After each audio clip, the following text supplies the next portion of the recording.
Salve pessoal, seja bem-vindo aqui no nosso canal. Importante vídeo de hoje, né? Papo Previdenciário, onde eu trago aqui uma consultoria gratuita a você. Então, se você quer participar, deixa aqui nos comentários pra gente a sua dúvida previdenciária, que a gente vai trazer, vai responder e vai te ajudar. Perfeito?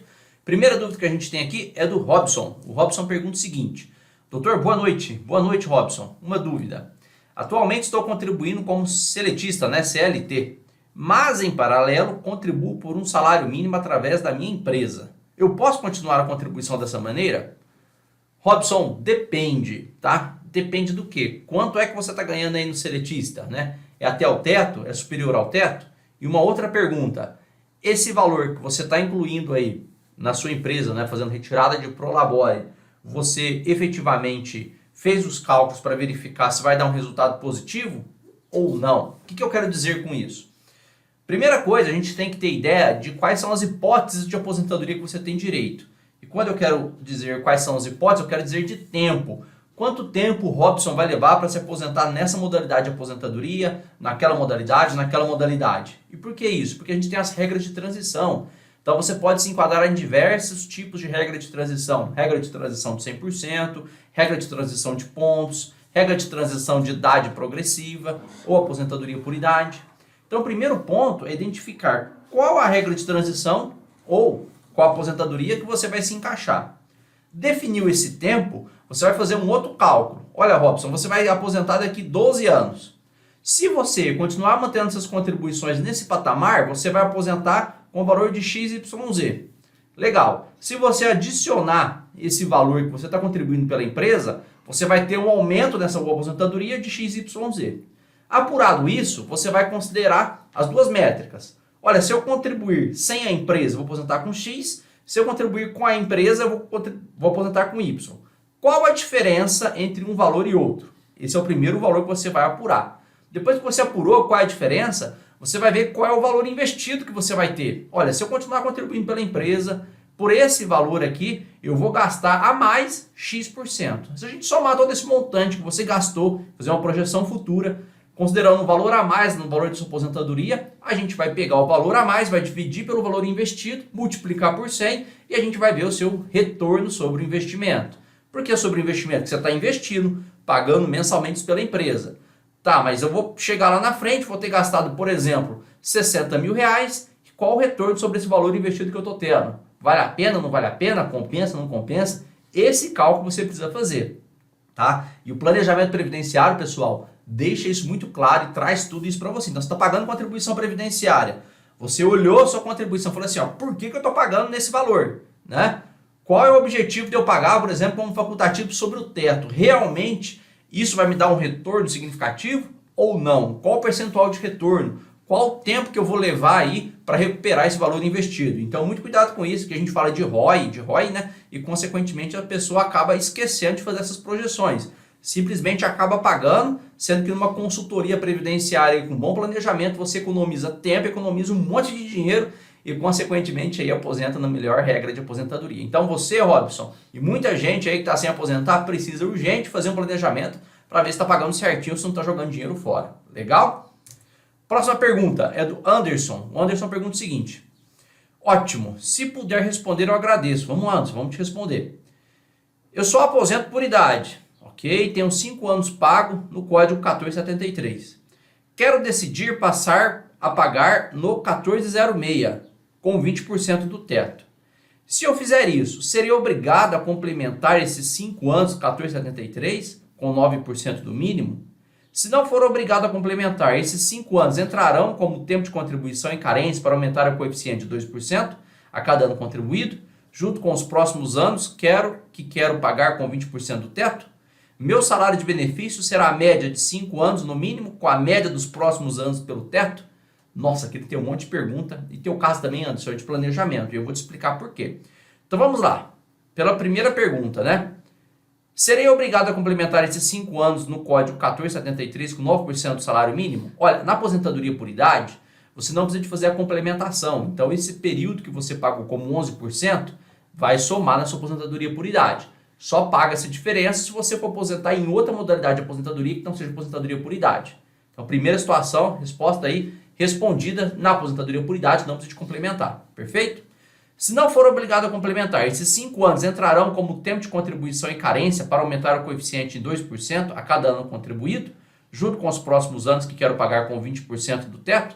Sim, esses 5 anos vão somar como tempo de contribuição e carência e ajuda aí no coeficiente. Mas o importante, talvez esses tempos que você pagou pelos 5 anos aí pelo mínimo, talvez é melhor você eliminar ele do que ganhar coeficiente, entende? Porque talvez ele está reduzindo a sua média contributiva. E se você ultrapassar dos 15 anos de contribuição, né, vamos imaginar que você tem 20 anos de contribuição, e eliminar esses 5 anos, pelo mínimo, vai ser melhor do que você somar ele como coeficiente. Então, você precisa calcular para ajustar. O que é melhor? Somar como coeficiente ou eliminar ele descartando as menores contribuições? Tá? Essa é a segunda pergunta, que aí depende de cálculo. Meu salário de benefício será a média desses 5 anos no mínimo, com a média dos próximos anos pelo teto? Anderson, não. A média do seu salário de benefício vai ser desde julho de 94 até a data de entrada do requerimento administrativo. Então, vamos pegar tudo que você pagou de julho de 94 até a data aí do mês anterior ao requerimento administrativo, somar todas as contribuições e fazer uma média aritmética simples, né? Pega 100% desse período e faz uma média aritmética. Depois disso, depois que apurou esse valor, eles vão te pagar 60% dessa média, mais 2% para cada ano que ultrapassar 20 anos de contribuição. Então veja quanto cálculo a gente tem que fazer para te dar uma resposta precisa. Olha, seguinte, Anderson, vale a pena você continuar pagando pelo teto até a data da aposentadoria por idade, ou não vale a pena você pagar pelo teto da aposentadoria por idade. Vale a pena você pagar por um valor intermediário, porque você vai gastar XYZ pagando pelo teto, e vai gastar XYZ pagando pelo valor intermediário, ou vai gastar Z pagando pelo mínimo. Então esses cálculos tem que fazer. Além disso, além do que eu vou gastar em cada uma das situações, qual o retorno sobre o investimento? Pessoal, vocês estão vendo a importância de um planejamento previdenciário? Às vezes a pessoa está pagando R$ 1.500 aqui por mês, né? Consequentemente, querendo pagar pelo teto, e está jogando dinheiro fora, porque o resultado sobre o retorno investido não compensa. Às vezes a gente faz cálculo aqui que a pessoa recebe 0,2% sobre o valor total investido.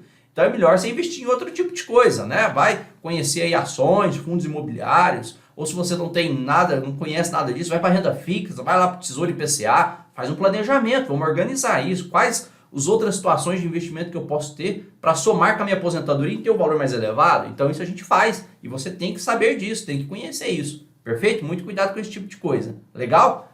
Busque um profissional de sua confiança aí, direito previdenciário. Você precisa fazer esse planejamento, senão talvez você está jogando dinheiro fora. Lembrando que essa situação é para o Anderson aqui que está contribuindo como facultativo. A pessoa que é contribuinte individual não tem essa opção, viu, pessoal? O profissional liberal tem que pagar pelo valor que recebe. E aí o máximo aí, o teto é o INSS, é o teto do INSS, 7.786, legal? Aqui no caso dele que é facultativo. Então, Anderson, faça planejamento aí que você está precisando e urgente, legal?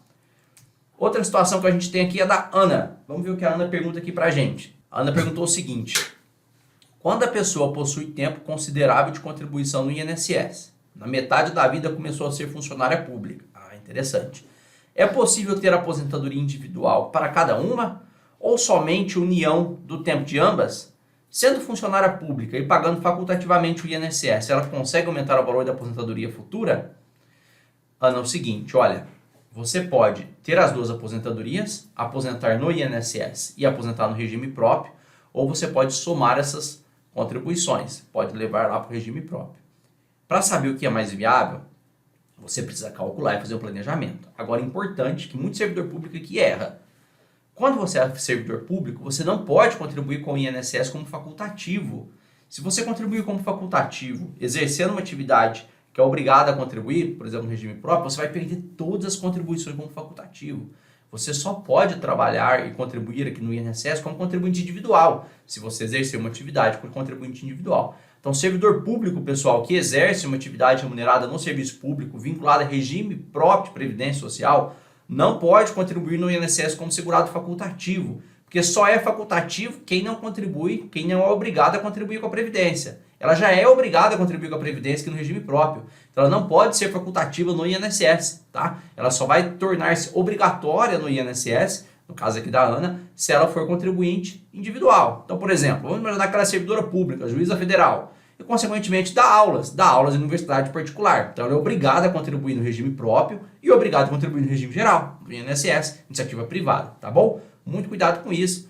Faça um planejamento aí para verificar se vale mais a pena você somar as contribuições, né? Levar tudo lá para o regime próprio, ou se vale a pena você aposentar no regime próprio e no INSS, que pode também.